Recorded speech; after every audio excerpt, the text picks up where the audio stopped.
All right, everybody, welcome back to the Beans No Ball podcast, and welcome to episode 15. We've obviously, keep going with it, keep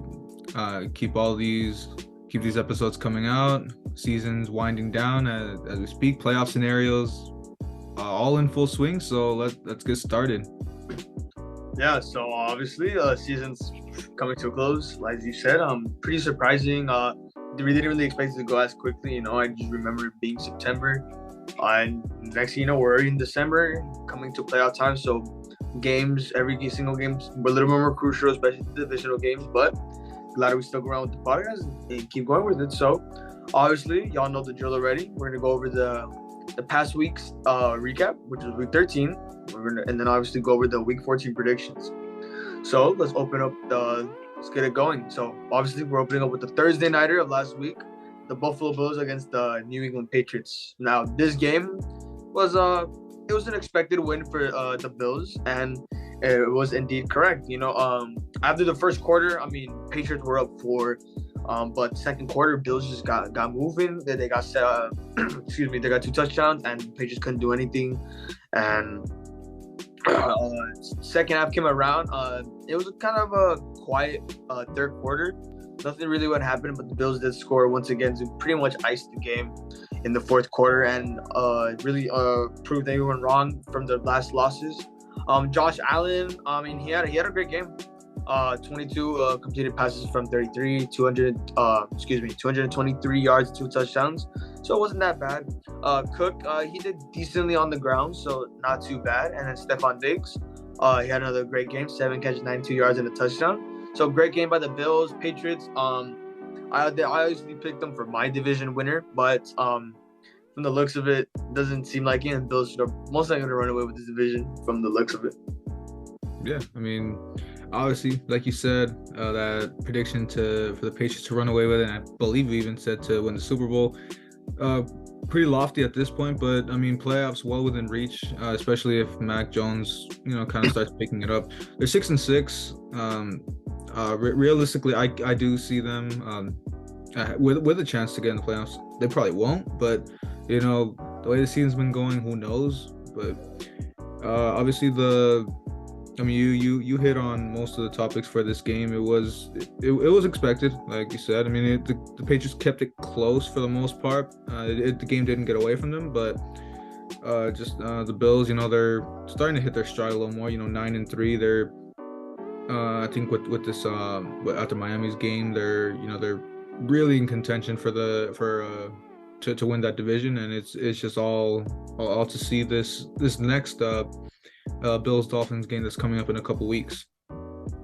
So moving on, let's get right into the Sunday slate. A game that we both got wrong, and the Steelers and the Falcons.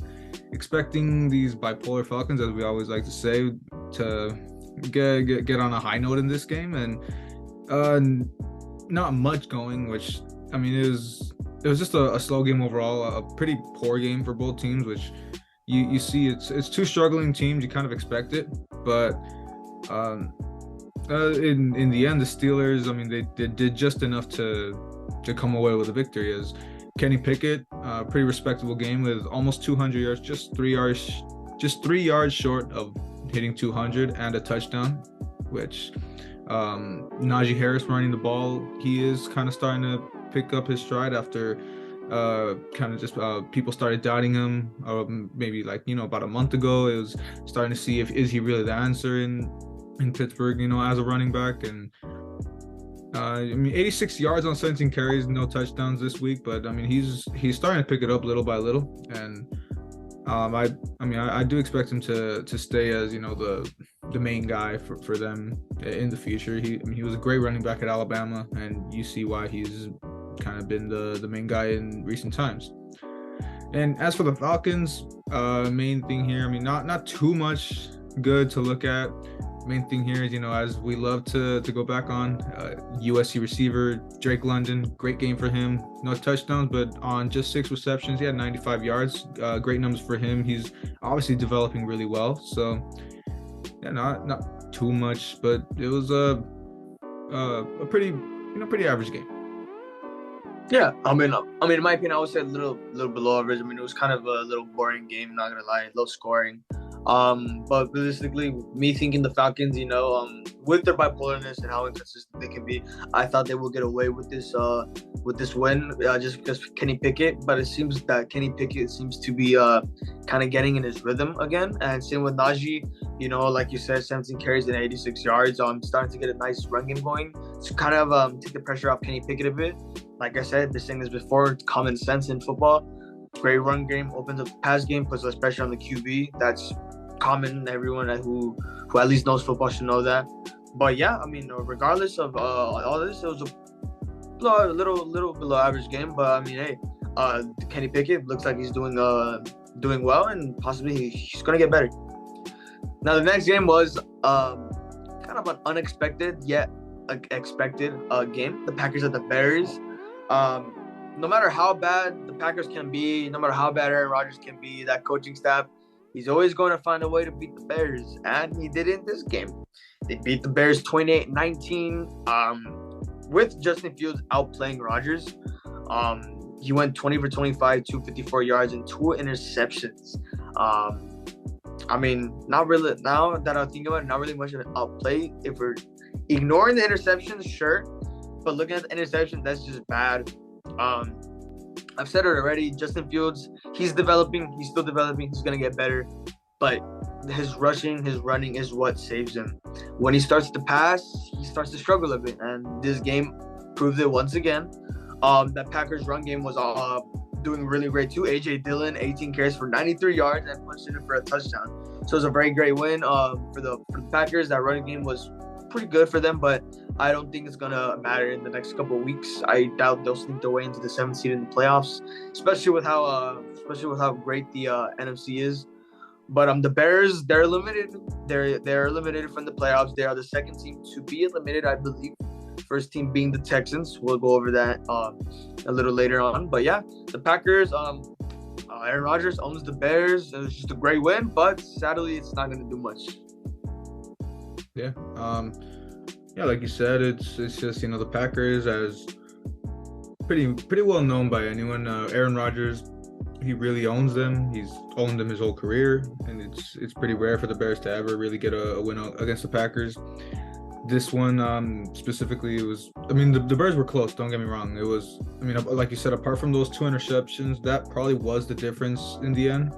But I mean, the Bears were up, I believe, 19-10 going into the 4th quarter, and it was, just they end up turning it up and just really getting that separation to really to take down the Bears, as they usually do. I mean, apart from all the great accolades you could say about the Packers in this game, on the receiving end for the Bears, Equanimeous St. Brown, as we know, his brother Amon-Ra, he's really killing it with the Lions.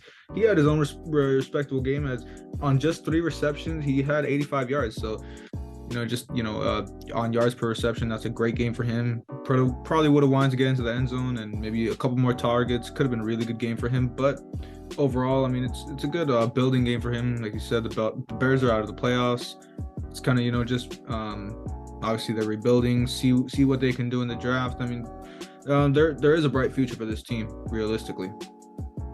And moving on, we got another game that probably would have expected it to be a little closer, at least early in the season with what we saw. But this game really became a blowout. The Jaguars at the Lions. It was somewhat close early on, but this Lions offense really tore it up just as the game went on. 40-14, pretty big blowout. Surprisingly and thankfully, the Lions defense did not give in this time. I mean, it is the Jaguars, but the Lions were able to really pull away. And we see this offense has just been really fun to watch. Jared Goff, obviously I know a lot about him. I got a real soft spot for him, which he number 1 overall pick with the Rams. Everything. I still reminisce about the times we had with him, and look at him now. He's kind of making it look like the Lions won that trade with him and Stafford. And I mean, just a great game for him. 340 yards, 2 touchdowns.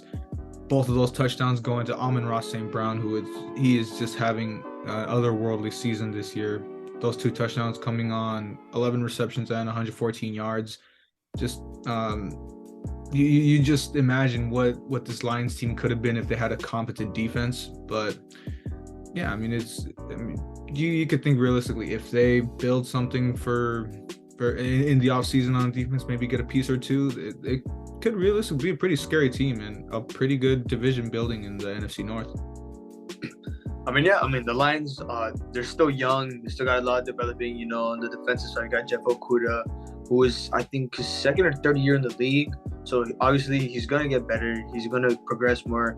Jared Goff, what is he? He's like 28, 27, 28. He got in the league in 16, so. Yeah, should be around there, So, he's still, I wouldn't say it's prime, but, he's still in the age where, he still has a lot left in the tank.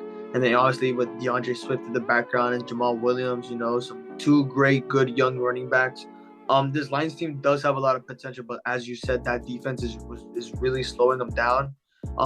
If they would just had at least an average defense, I would say they would be up 500, possibly 7-5, or maybe 8-5, maybe even more. Playoff, but that's sure. Yeah. They'll be above 500 if they had at least a competent defense, and that would be the most realistic thing about the Lions. But sadly, that defense really did slow them down. But hey, they're on their I think this is the 4th game win streak. They're on a 4-game win streak, or they got one earlier. But hey, I think they won 4 out of their last 5. I believe they did win. Yeah, there you go. They won 4 out of the last 5. So hey, not too bad for a Lions fan. For Lions standards, 5-7 was exceeding expectations for a Lions fan. I wouldn't be surprised if they possibly went out and maybe sneak their in to the 7th seed, but it's gonna take a lot of grit, it's gonna take a lot of gut, a lot of toughness. And then with the Jaguars on the other hand, obviously looking at them, they're 4-8. Obviously, Jefford, another bad team, Jaguar standards. That would be a successful season for them, but still 4-8 is pretty bad. But regardless of anything, Lions did a great job this game, played again with a lot of heart, and hopefully in the next couple of years, they will have at least a competent team. Now moving on to the next game, which was probably one of the best games of the week for that Sunday, was the New York Jets at the Vikings. Now this is another choke game. The Vikings were up a great amount in the second half. I think they're what was the exact score? I do not remember the exact score, but at halftime they were up 20-6. They were up 20-6. They're 14-point lead. They couldn't get anything. It was a very quiet third quarter. Jets managed to get back in the third quarter, making it a close game. Coming down to the fourth quarter, it really came up to that those defenses, but the defenses did lack a bit. The offense is really pushed up, and Mike White, he didn't have a bad in the standards of him taking over once again, he did pretty okay, but those 2 interceptions obviously really did bring him down. He got 369 yards though. Sure, that's something, but he threw 57 times, 57 passes, and that's honestly way too much. And even when they had a running going, Knight, 50 carries, 90 yards, not too bad. Garrett Wilson, another great game in the air, 8 catches, 162 yards. I would have expected with Garrett Wilson going off as well, especially with Knight, that the Jets could have gotten away with this one. But sadly, Mike White just couldn't finish in the final drive, and Vikings took over and they scored. And closing of those minutes, Jets couldn't get anything else, and it was another heartbreaking loss. But the Jets are still 7-5, and Mike White's already building the chemistry with players. They're already calling him basically his ride or dies. They're going everything with him. They love him. They'll do anything for him. I forgot which player stated it, but they're already saying that they didn't do anything for him already. The chemistry is already building up. Obviously, teammates didn't feel like that with Zach Wilson because obviously how selfish he is, right? This should be a reality check for Zach Wilson to see how badly he treated his teammates for not taking accountability for losing games. Mike White is a prime example of a leader and a teammate that other teammates will love and enjoy. And with the Jets being 7-5, I could probably see them winning out, but at least losing, I would say 1 or 2 more games if Mike White bounces back. But looking at the Vikings, 10-2, one of the powerhouses in the NFC, they could be scary come playoff time, but these one-score games. This is really what's been helping with the Vikings. Vikings got to score way more points if they want to get far in the playoffs. Yeah, I mean, you took most of it right there. It comes down to what Zach Wilson wasn't able to do, not only on the field but just with that locker room. And I mean, you saw it mostly with that last game he played, that him just not wanting to take accountability. And I mean, if Mike White's gonna be that guy, then I mean they'll ride with him until they find someone that could be a better option. And who knows, they might end up just testing free agency, testing in the draft. But I do see Zach Wilson off this team, if it's not this offseason, by next offseason. But yeah, as for the Vikings, it's just, it was close. They almost messed it up, but a late interception. It kind of seems to be the deal with these guys. The defense does end up saving them a lot. But yeah, it was a great win for the Vikings. 10-2 now. I believe they're the second team to hit double-digit wins. And I mean, just a great game for them. And it's against a playoff caliber team, so that's good experience going into January. Obviously, next month. But yeah. And now let's go into, let's call it a very disappointing ending in this Commanders-Giants game. I mean, nothing else you could say when a game ends in a tie. 20-20. I believe this is the exact same thing as what happened, back in week 1 with the Colts and Texans. Another 20-20 tie. I mean, both of these teams had lots of opportunities to win this game. They were just, it became a punt fest at the end. It was just, a complete mid-off, to put it lightly. And I mean, the Giants, I would say, had more of the opportunities, and I feel they are slowly starting to unravel after what possibly, you've seen them. I mean, sure, this is one of their best seasons in, a long time, obviously, but cracks are starting to show. Daniel Jones, I mean, although he is I call it an average quarterback, when you only have an average quarterback, it is going to be hard to really succeed. And I was really high on these guys at first, but I'm kind of starting to think they might miss the playoffs realistically, because you see, and I mean, looking at the stats now, Taylor Heinicke, he outplayed Daniel Jones with 275 yards and 2 touchdowns, 2 pretty big touchdowns, obviously one in the first, one in the fourth, that ended up being a pretty big difference. The great story, Brian Robinson, the running back, 96 yards on a lot of carries, so his yards per carry hasn't been the best. But yeah, it's just realistically a pretty disappointing game overall. Yeah, honestly, especially with the NFC East, being a very nice competitive division now that it used to be back then, like in the 70s, the 80s, and the 90s. Obviously, they were the powerhouse of the NFL division-wise, and obviously, a couple of years ago, especially in 2020, they were the laughingstock NFC East. But now it seems that they're all having competition with each other, and most of the divisional games are one-sided. But regardless, it's still a very competitive division now, I would say. And on looking at Taylor Heinicke, he's the answer for the Commanders. I think they're what are they, like 5-1 now, I think, and the last seven games, I think. Don't know the exact numbers, but yeah, they're on a great run. Yeah, they were on a great win streak these past couple of weeks with Taylor Heinicke, and that's really what they needed. Obviously signing Wentz that contract. I really doubt if Wentz starts next year, but again, it'll be a lot of dead cap if they release him. They still gotta pay him. It'll just be too much. And once again, obviously, Brian Robinson coming back from getting shot had a great game as well. So did Scary Terry. 8 catches, 105 yards, and a touchdown. But regardless, it really didn't finish any with the tie. And I mean, the last time these teams did tie was like a couple decades ago. And that was the last time for both teams, was the Giants and the Commanders. Their last ties was against each other. Only difference was the score. That's pretty much it. But the tie kind of does help the Lions for the playoffs. But I mean, it's just looking at this like 7-5-1, 7-4-1, it just doesn't sit right with me. And also to look at it, the Giants were 7-1, 7-2 on 1 point. They're 7-4-1 now.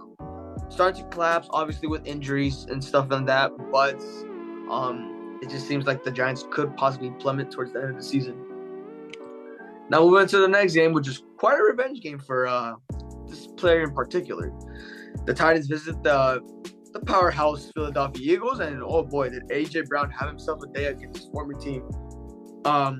We thought it was going to be, at least for me, I thought it was going to be a pretty close game. I mean, it was tied 7-7 at the end of the first. And the second quarter came around, and Jalen Hurts and those Eagles really pushed forward with 2 touchdowns before closing at halftime. Score was 21-10. So they had an 11-point lead. Knowing the Titans, if they got Derrick Henry going, they could get going. But really sad. But looking at this, Ryan Tannehill did outrush Derrick Henry, which was pretty surprising. Looking at this, he had 3 carries for 34 yards. I'm literally in awe, lost of words, that Ryan Tannehill outrushed Derrick Henry. That just shows how bad the Titans are without Derrick Henry progressing. I mean, Jalen Hurts just absolutely also had himself a day. 29 completed passes from 39, 380 yards, 3 touchdowns, and AJ Brown. Oh boy, those 8 catches, 1 yard shy of winning those 2 touchdowns. He really, really made a statement for these Titans to release him.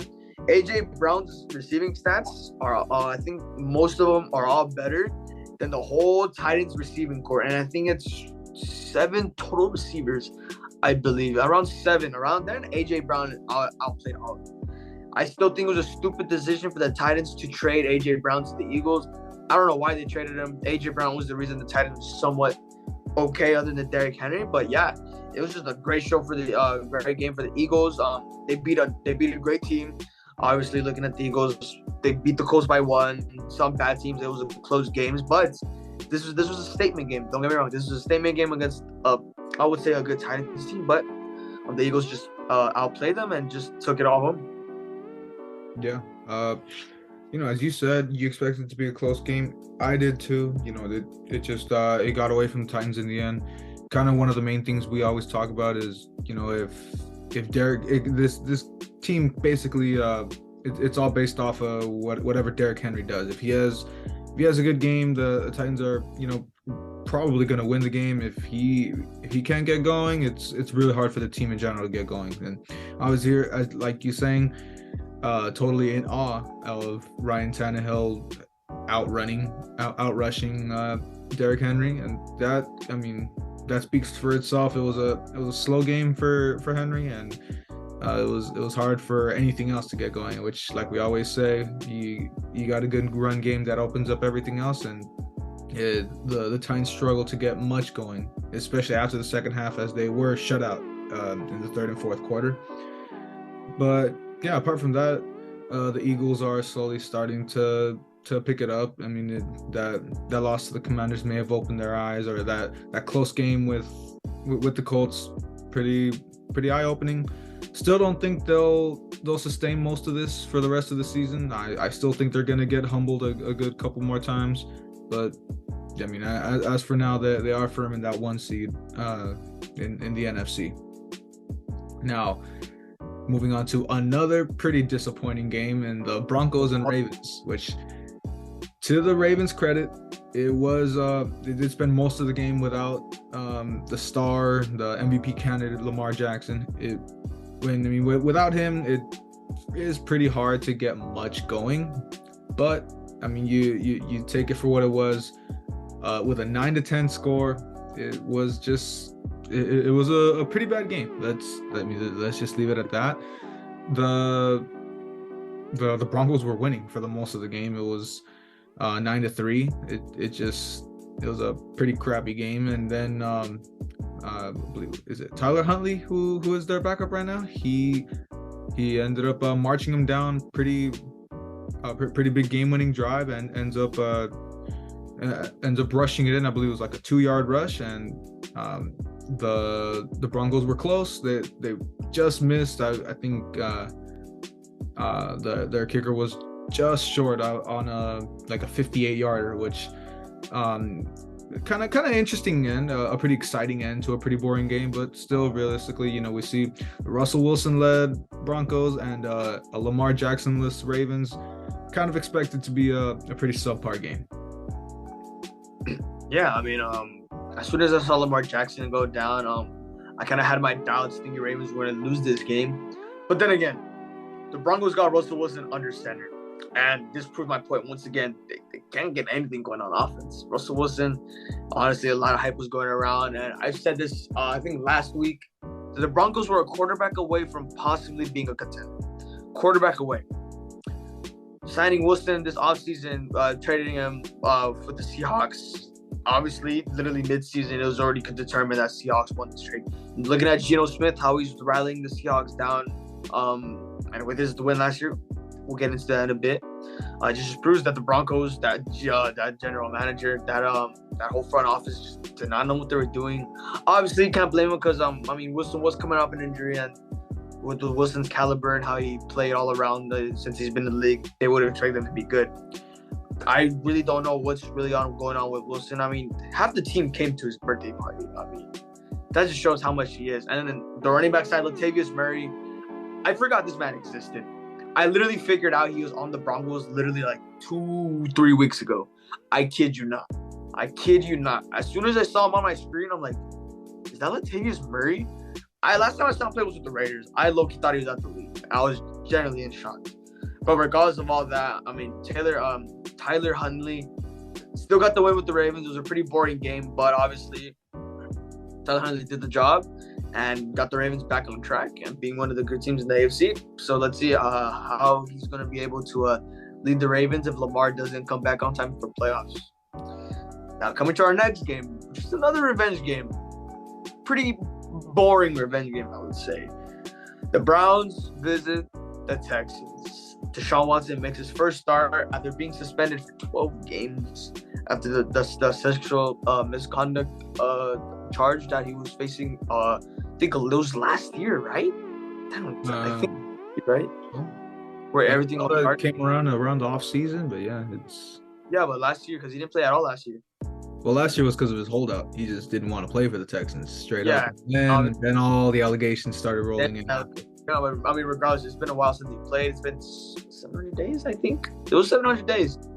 Yeah, but 2 years. Or about 2 years.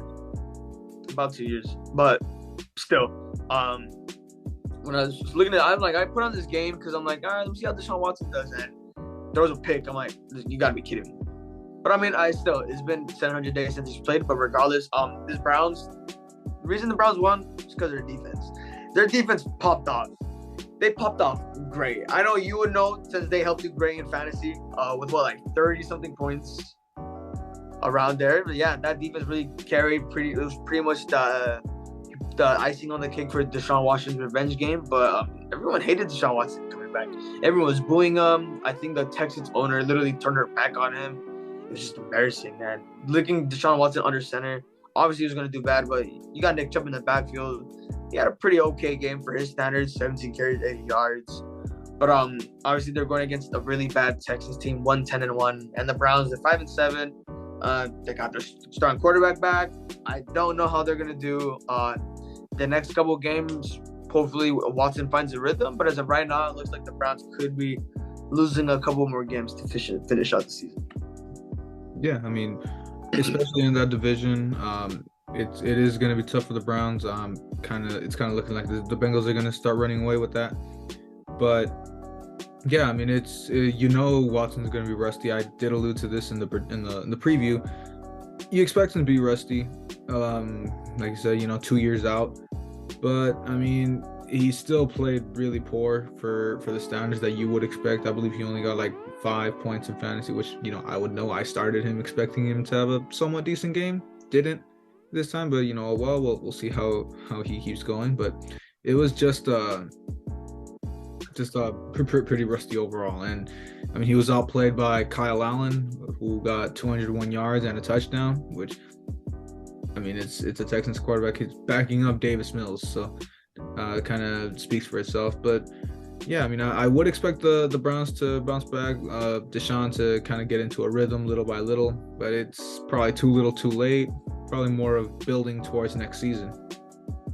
And now, let's get it out of the way. Another loss for my Rams, this time against the Seahawks. Pretty close game, 27-23. I'm not gonna lie, this was probably the best game I've gotten to watch since probably the Bucks game, that that realistically saying that we had a chance to win it.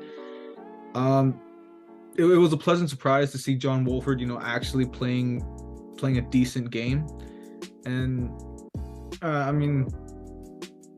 we should have won this game. Realistically, we were up 23-20 going into, I think it was like 2 minutes left, and you just let Geno Smith march down the field, and ends up lets DK Metcalf absolutely cook Jalen Ramsey, which he's got to start finding himself little by little. I don't know what's gone on with him in the past couple weeks, but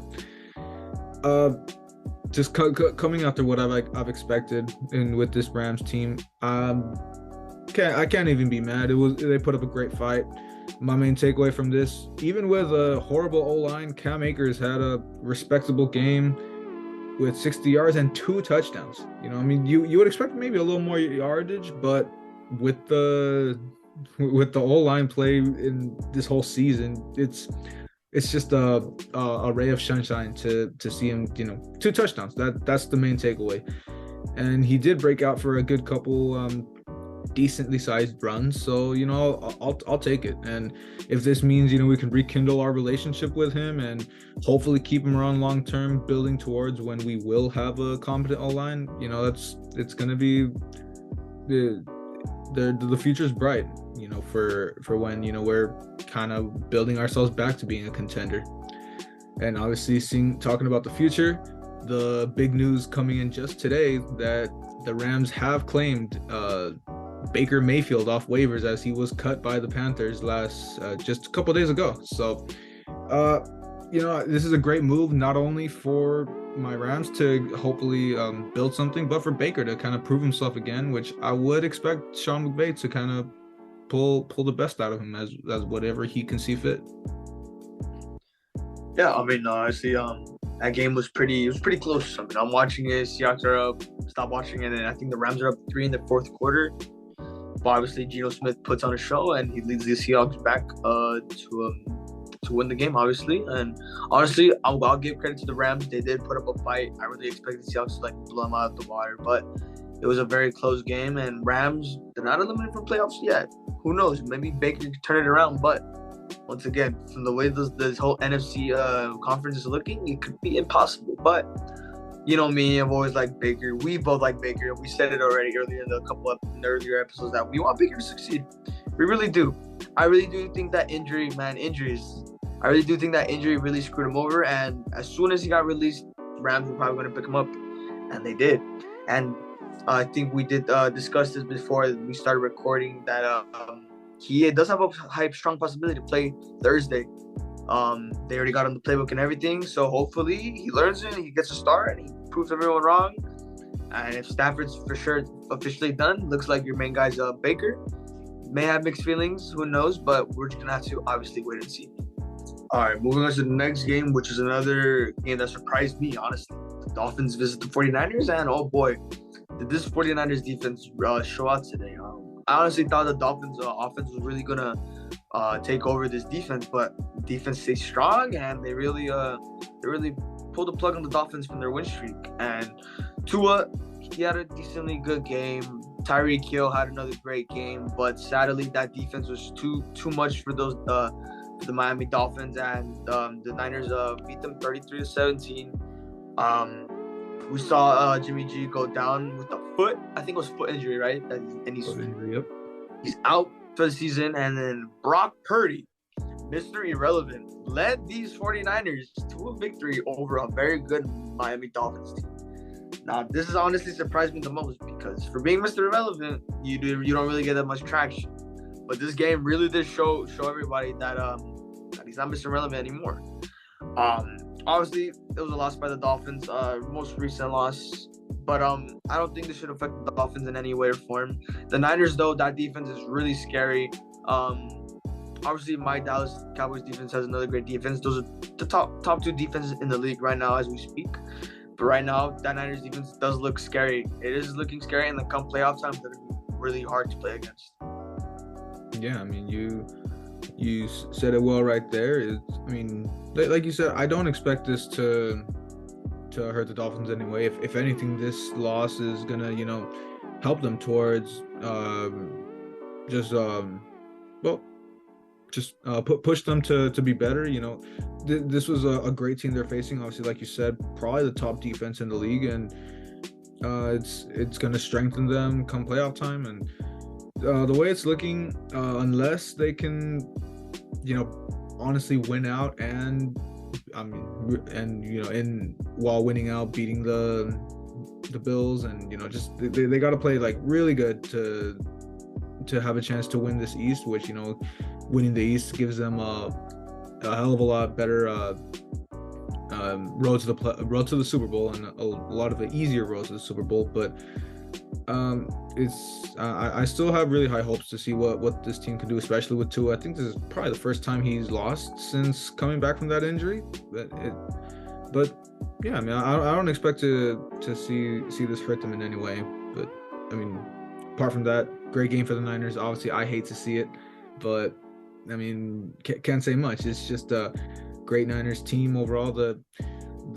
I mean, with Jimmy G possibly not being out for the year now, as reports came out that he could come back either week 18 or come playoff time, we'll see. But Brock Purdy doesn't seem like that bad of an alternative, and we'll see how he can do in the coming weeks. Got a big task against Tampa Bay.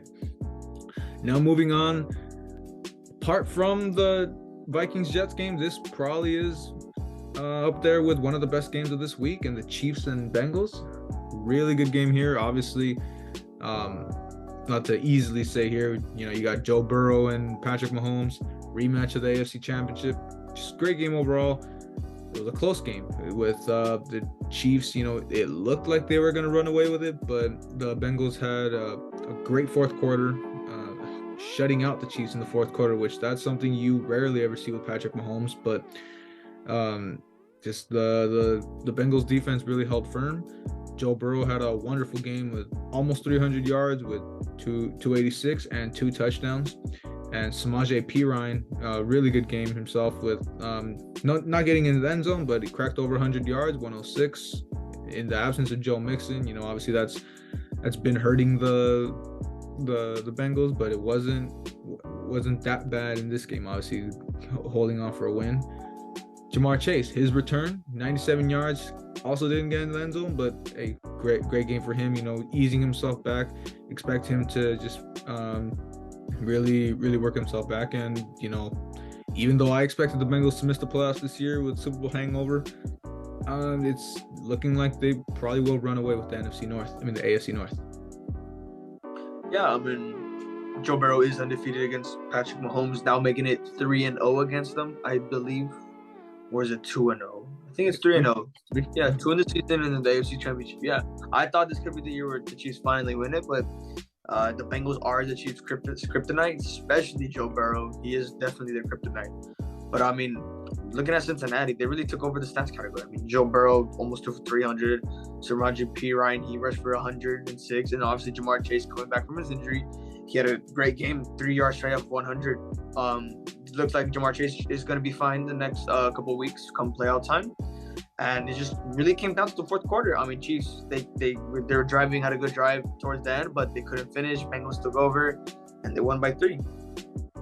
Now, once again, the Chiefs are a team where one loss is not going to hurt them. They're for sure going to bounce back. I would doubt if they win out to get to 14-3. We do not expect that. I do expect that, at least maybe 1-2 games more loss. Bengals, it's possibly they could possibly win out. But it was a great game overall. I would say this is probably the game of the week.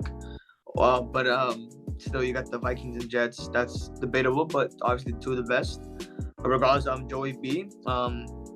We saw earlier in the season starting 0-2, and they bounced back to 8-4. So really great bounce back. Just shows. And Zach Taylor, I mean, Zach Taylor could be iffy coach sometimes. Really, the players are carrying him kind of, but still, Bengals 8-4, and it's looking really good for them.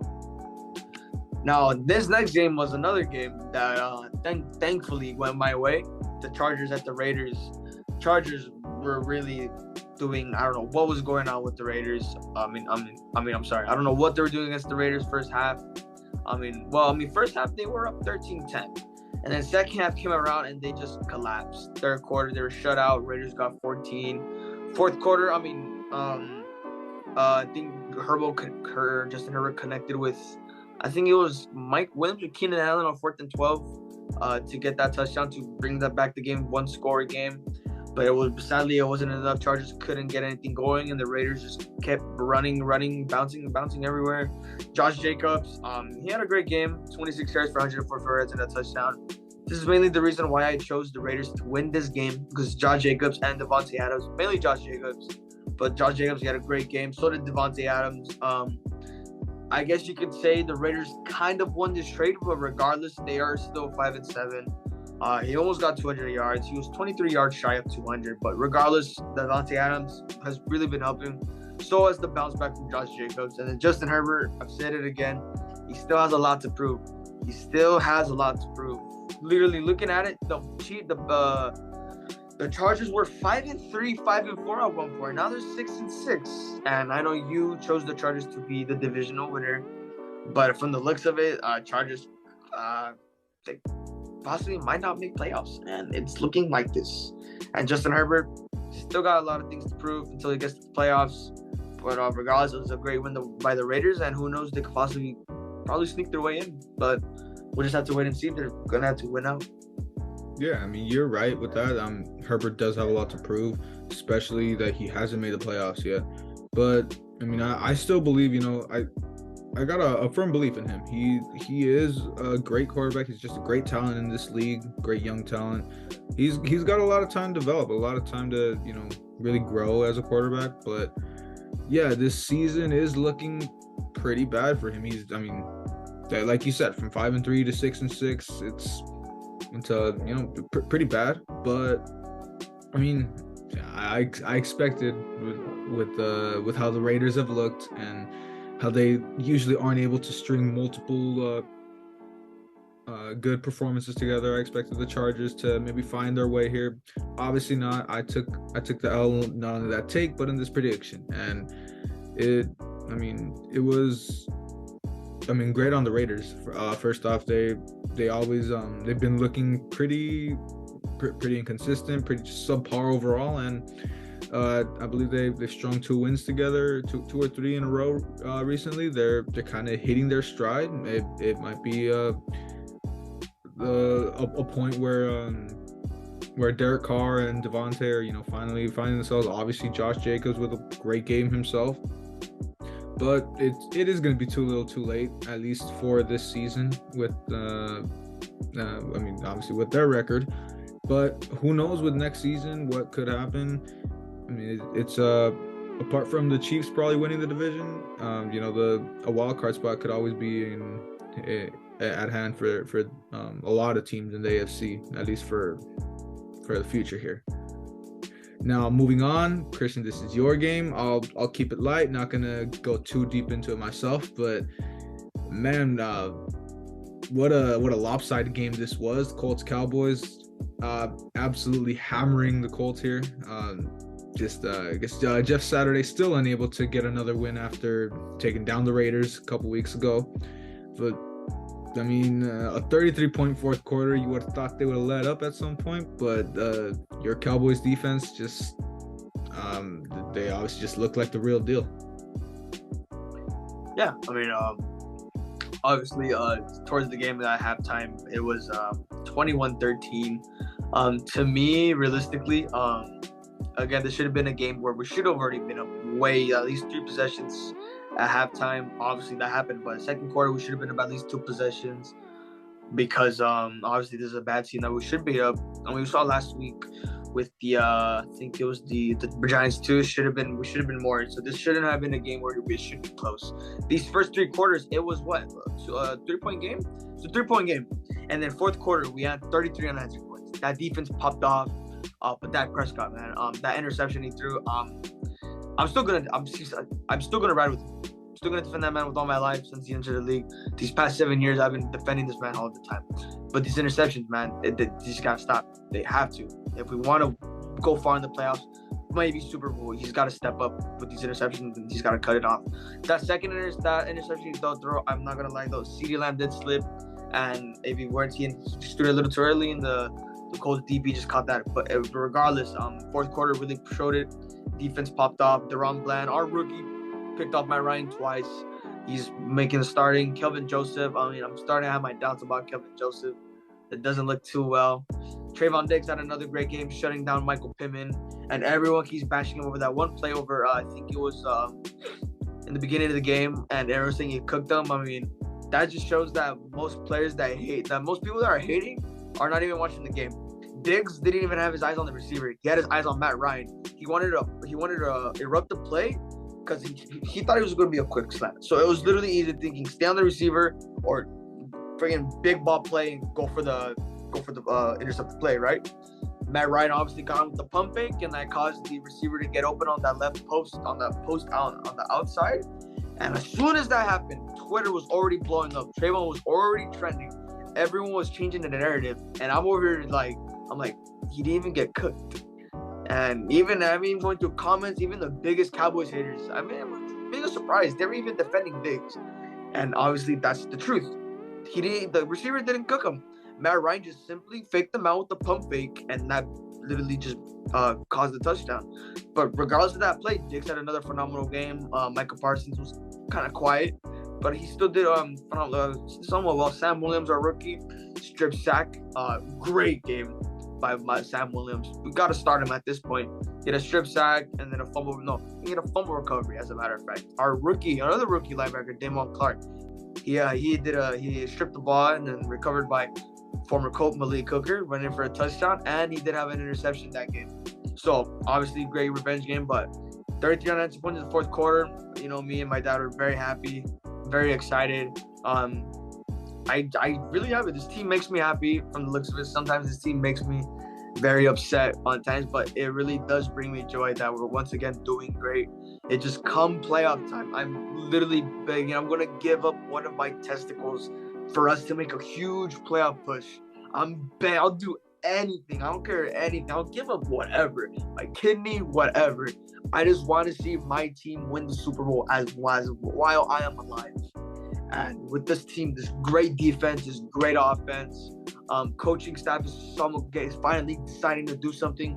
I really, really do think we're going to make a strong playoff push. But it all depends on everyone coming playoff time. But regardless of all that said, amazing game. Well played by the Cowboys. A lot said, but finally got it off. And then obviously moving on to our final game, which is Monday Nighters, the Saints at the Buccaneers. Now, I would say this was a pretty good game coming towards the end. Saints were up 13 points, and look, what do you know? Brady, after that divorce, got him going, and he's got those 13 points back and win the game by 1. Now, as I was watching this game on my phone, Mark Ingram cost the Saints to win. He got on a nice little route, got the ball, and he's running. Instead of at least, didn't have the decency to at least cut left and go for the first. He decides to go out of bounds, and 2 plays later, Saints a punt, and what do you know? Tom Brady comes back and really does well for this team. So Mark Ingram, that low IQ play really costed him, but man, really love how Brady did not give up.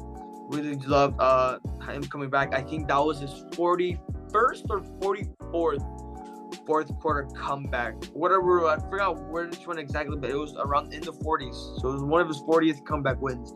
And obviously, I picked the Saints to win this game, and I thought they were going to win. I really did think they were going to win. I think Andy Dalton, he was pretty okay, but I thought he was going to win. But sadly, Brady is him, and clearly clutched up for this victory. Yeah, obviously I did take the Bucks here, which I've been expecting it. Tom Brady's really been hitting his stride ever since, I believe that Rams game. He's just been playing great, and I believe I'll quote you. I don't know if it was on an episode or just yesterday as where we were talking. You expected a Andy Dalton masterclass as a direct quote from you. Obviously, we didn't get it here. It was, I mean, like you said, it was a fine game. You're up 13 with 3 minutes to go. You expect to win the game, but nothing's really for certain when you're playing Tom Brady. And it was just another comeback for him. Just another day at the office. That's kind of expected at this point. That no lead at all is safe. I mean, obviously, I know that after the division round last year, almost blew a 23-3 to 27-3 lead, but yeah, at least our guys were able to hold it down. But yeah, that's basically going to do it. Obviously, the Cardinals and Panthers were on by, not much to go into there. But before now really wrapping up the recap, let's talk about predictions, Christian. This week, kind of lackluster. Pretty average, 10-5. Not much to go in there. Obviously, we stay even. Now we are both at 113 and 82. Still pretty respectable. Good amount above 500. But yeah, I mean the predictions were somewhat solid. A lot of great games last week, so you expected to kind of take a hit possibly, but not too much. So kind of move on into this week, see what we got going here. Now obviously we got a couple more teams on by here, which this time we'll have the Falcons, Bears, Packers, Colts, Saints, and Commanders. Won't really hit too much on that. Got a good mix of playoff teams and teams that have no shot at making the playoffs. So let's get started with the Week 14 preview. Let's get right to it. So obviously got Thursday Nighter. This is your game. This should be a great game. Two great fan bases. Obviously, one's obviously been doing very well, and the other's obviously lackluster. So we got the Las Vegas Raiders at the Los Angeles Rams. Now, I will go with the Rams on this one. I really hope. I really have a nice feeling that Baker, he's gonna have a great game, and with the possibility of him maybe starting, I really do think the Rams could possibly pull it off against these Raiders. I mean, Baker, man, I really want him to succeed once again. We saw how in the COVID season he led the Browns to the playoffs, beating the Steelers first round in the wild card, and it really just made me happy. Happy for the Browns, happy for Baker, and I really do think he is gonna start Thursday, and man, I really hope he proves everybody wrong. Yeah, I mean, I do expect Baker to start as well. I mean, sure, to some they could be rushing it, maybe ease him in, let him get a week to get accustomed to the playbook. But when the alternative is John Wolford or possibly even Bryce Perkins, I don't care about rushing him. Just let Baker play, man. And to me, I said it last week, I don't expect the Raiders to string too many good games together. I'm going to kind of carry that over into this week. This week, I'm expecting the Raiders to pull out basically pull out a shitter. So I'll take my Rams. Kind of haven't been doing that recently, but this time I do have some confidence that they can have a good game. Maybe, Baker can hopefully have some chemistry with some of the guys already, which, I mean, his receiving core is kind of limited, but regardless, I do expect a relatively good game, probably a close game with two struggling teams. But I expect my Rams to come out with a pretty decent victory here. Then moving on, let's get into the Sunday slate. We get started with the big divisional game here, and the Jets and the Bills. This is with both teams, who knows what direction this game could be going. I expect a really close game here, honestly, with Mike White really putting up a good fight against the Bills. But realistically, to me, I'm gonna have to say the Bills just pull away with this in the end. Probably honestly, I expect it to be tied going into the fourth quarter, but just the Bills to pull away. Yeah, I'm gonna agree with you here on the Bills. I'm gonna go with the Buffalo here, but yeah, I do think it's gonna be a close game as well. Mike White really playing his heart out there, really replacing Zach Wilson. That's really what the Jets needed. They needed courage, they needed heart, they needed chemistry, and it is going to be a close game, but sadly, they are going against the Bills, and the Bills just got the upper hand here, and that's why I got Bills winning a very close game. Next game is a pretty what's the word I'm looking for? Open brainer. Is it the word open brainer? No brainer. There you go. I had a little I spiced out a bit, but no brainer. This game should be a no brainer. The Cleveland Browns are going against the Bengals, divisional game, NFC North battle, but obviously got Cincinnati back, got their groove back in it for, especially with the return of Jamar Chase. I expect the Bengals to win by at least I would say about 10 points.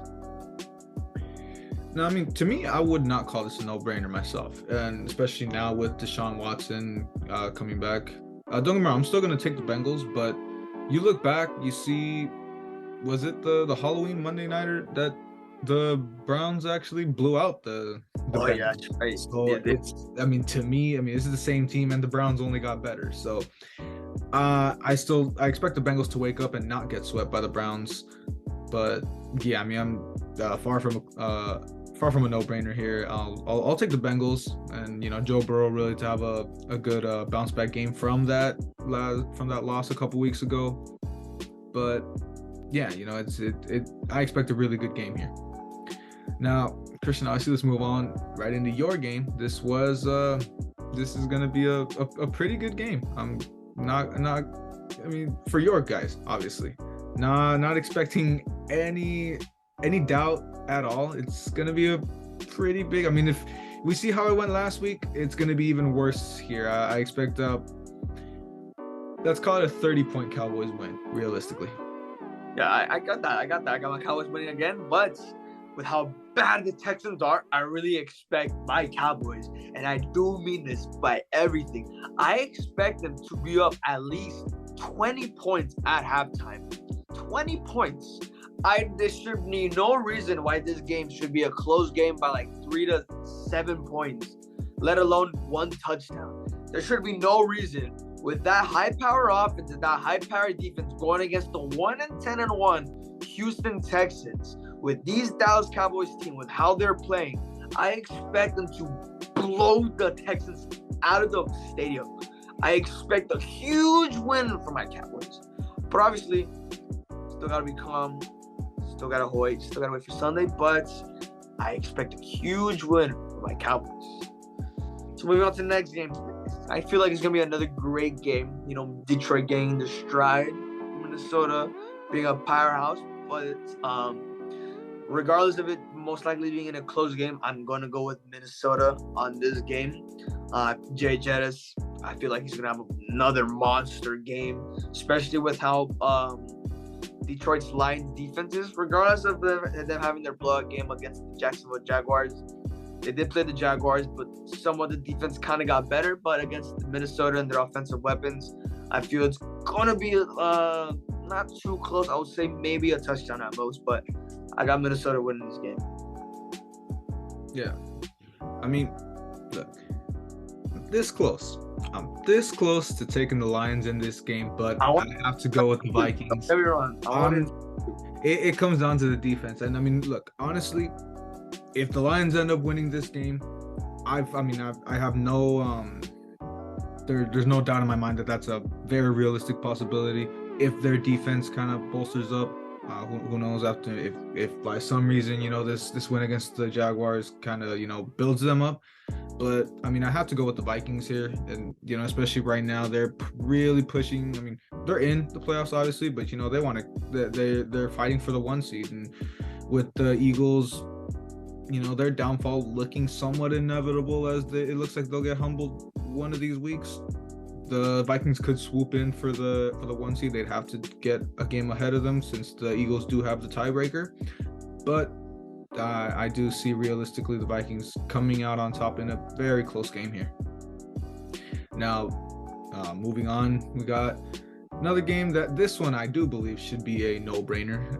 It's Jaguars at Titans. It's who knows, maybe whatever Trevor Lawrence could get done, but with this Jaguars defense, I expect Derrick Henry to, at least this week after a really slow week last week against the Eagles, I expect him to really go off here, get a good 150, maybe 2 touchdowns, and all en route to a pretty sound Titans victory here.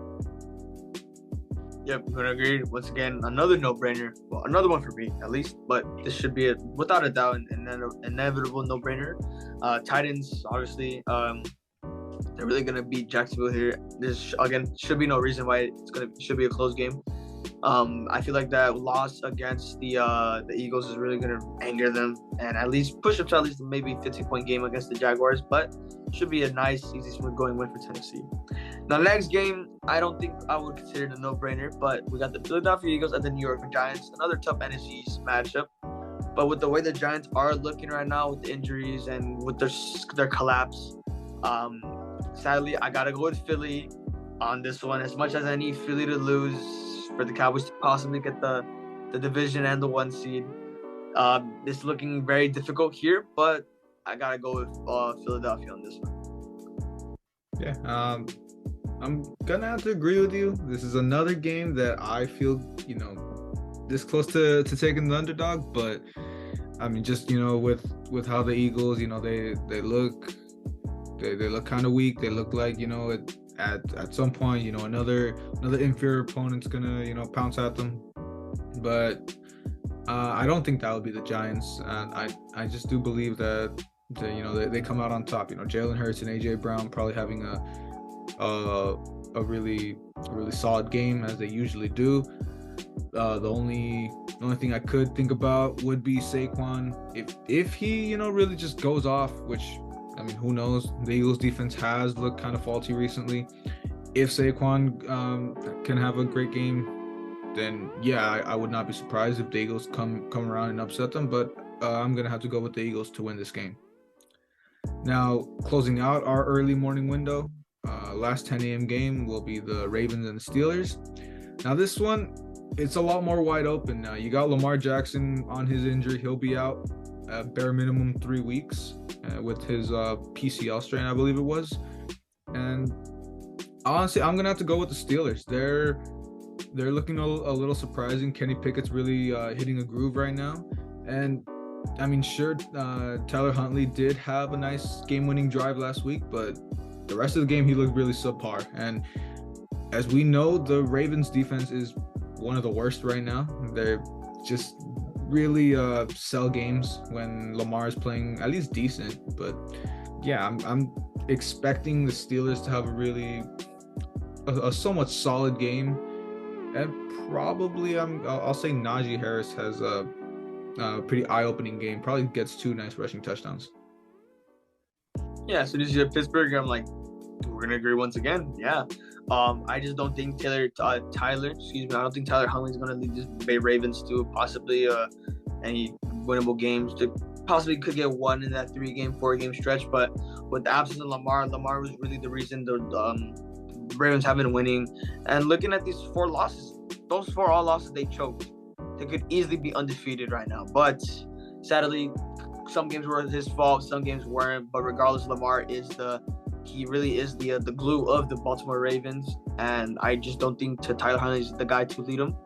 And with Kenny Pickett somewhat finding a rhythm with the Steelers, I got them winning a close game. Now moving on with a game that should be another no-brainer. Kansas City at the Broncos. Kansas City, I don't even have to explain it any further. Yeah, I mean let's call that for how it is. I mean, we see the Chiefs are the Chiefs, man, and with how low the Broncos have gone, obviously you never know.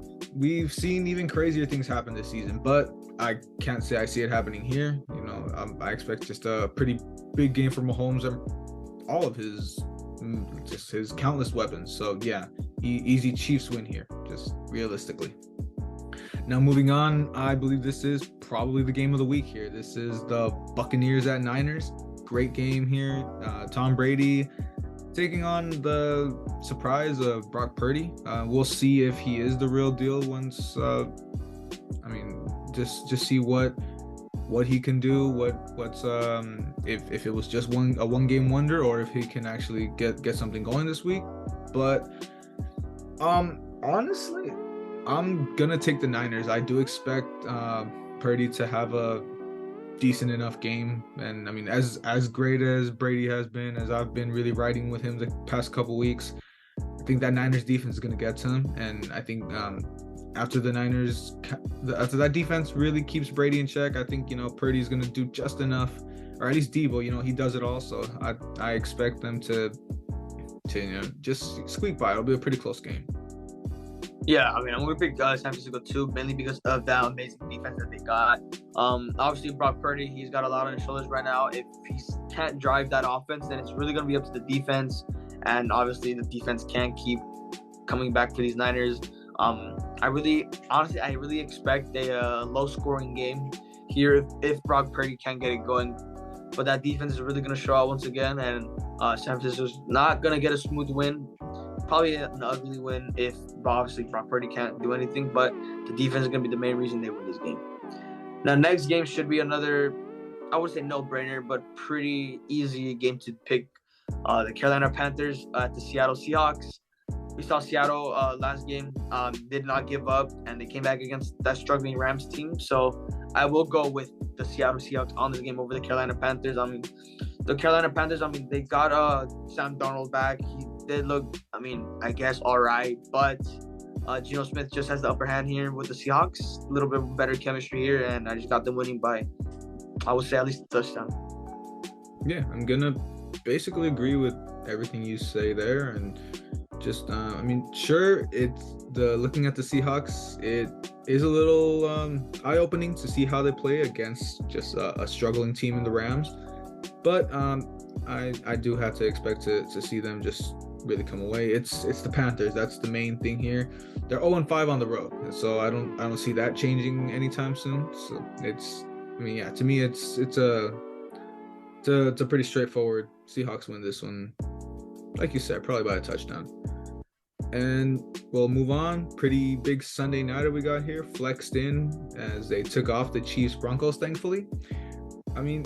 Still, it's the Chargers. It's the Dolphins against the Chargers. I wouldn't say no-brainer, but I think it's pretty easy to call this the Dolphins' way. We see how, obviously the Dolphins have been trending upwards for quite a long time, and they're coming off a pretty tough loss against a really rough Niners defense. So, obviously they're playing with some intensity, playing with some fire. And, the Chargers are just going to get caught in the crossfire here. Unfortunately, Justin Herbert's probably going to have another pretty bad game. And now the Chargers are going to fall back under 500. And I'm going to expect a pretty big game for Tua. Yeah, looking at this game, I don't think it's a no-brainer. I wouldn't say it could go both ways. You have a little close game. But just the way the Chargers are, how inconsistent, how pretty mediocre they've been playing. Miami's obviously going to be playing with a lot of grit, a lot of anger, especially losing to the Niners. That defense really banged them up. But I feel like this is they're going to have a comeback game. Obviously, the Dolphins don't. They usually come back after a pretty bad loss. But yeah, I got them at least winning by at least 10 points here. Shouldn't be too much of a close game. But Miami should have smooth sailed this game against the Chargers. And Justin Herbert, yeah, like you said, another bad game. Now, finally closing our Week 14 with the Monday Nighter, the New England Patriots at the Arizona Cardinals. This one should be a no-brainer as well. A couple no-brainers this week. But I got New England winning the Cardinals. Kyler Murray's busy playing Call of Duty and Warzone right now. I don't expect them to be any help to the Cardinals at all, especially with how their defense is. They pretty much shit the bucket every game. So I'm going to go with New England on this one. I got Mac Jones throwing at least 300. Guess we won't have any disagreements this week. We'll keep an even record because I'm gonna have to go with the Patriots as well. Yep. I wouldn't call it a no-brainer myself, just because sure, as Call of Duty crazy that Kyler has been, I still expect it to be I expect it to be a decent game. Expect Kyler to put up a fight. Wouldn't be surprised if the Cardinals end up winning, but I do have more faith in Mac Jones. Just the way the Patriots have been. A tough loss last week for them, obviously, but it's I expect them to bounce back here, go back above 500, and still obviously stay in that playoff push. You never know what could happen, because football's been pretty insane this week. This season in general, but yeah, just pretty straightforward Patriots win here. That obviously wrapping up our Week 14 predictions, and in turn, that wrapping up our 15th episode of the Beans Don't Ball podcast. You know, just season's wrapping up. Little by little, it's you know, we're already at week 14. Feels like it all came by so quick, and you know, just close this out. You know, obviously as usual, obviously somewhat repetitive, but we obviously just express our gratitude to everyone that does stick around. If you watch the full hour plus episode, you know, obviously really thankful for that. And yeah, not much else. Christian, anything for you to close us out? Nothing much else to say besides once again, I'd like to thank everyone that's been sticking around with our podcast. Started in August. I really didn't expect us to get this far, but just love what we're doing. 2 dudes talking football. Little recreational activity for us. Hopefully we get, said before, a little more traction at the end of the year, possibly before the season ends. But you know, whatever we can get, whatever views we can get, however many people we can get to watch us, it's great. Regardless, we're thankful for everything, and that wraps up episode 15 of the Beans No Ball podcast. And we'll see you guys on Sunday chat.